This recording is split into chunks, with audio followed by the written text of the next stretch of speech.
পুরান ঢাকার মিটফোর্ড হাসপাতালের মূল ফটকে প্রকাশ্যে নির্মমভাবে খুন হন ব্যবসায়ী লালচাঁদ ওরফে সোহাগ। তাকে টেনে হিচড়ে দোকান থেকে বের করে কুপিয়ে পিটিয়ে ও মাথা থেতলে মৃত্যু নিশ্চিত করে যুব দলের ক্যাডাররা। এই ঘটনার ভিডিও ছড়িয়ে পড়লে দেশ জুড়ে শুরু হয় নিন্দার ঝড়।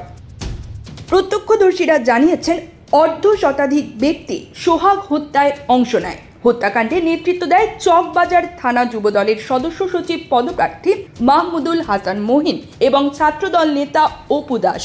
তারা দীর্ঘদিন ধরে মিটফোর্ড এলাকায় চাঁদা আদায় ও ব্যবসায়ীদের ভয় দেখিয়ে নিয়ন্ত্রণ কায়েম করে আসছিল।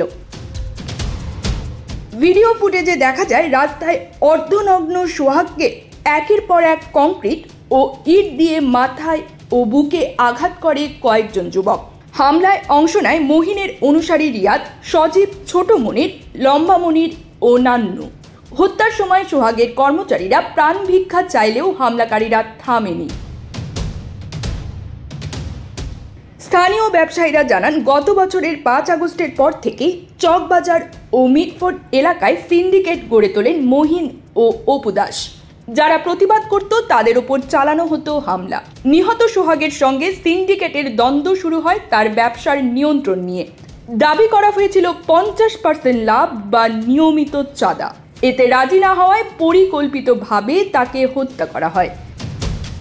সোহাগ হত্যার আগেও অ্যাম্বুলেন্স ব্যবসায়ী সহ একাধিক ব্যক্তিকে মারধরের অভিযোগ রয়েছে মহিন ও তার সহযোগীদের বিরুদ্ধে।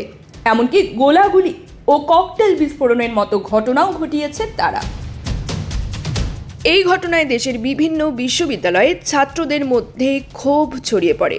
ঢাকা বিশ্ববিদ্যালয়, বুয়েট, জাহাঙ্গীরনগর, শাবিপ্রবি, নজরুল বিশ্ববিদ্যালয় সহ দেশের অন্তত 12টি বিশ্ববিদ্যালয়ে বিক্ষোভ মিছিল হয়।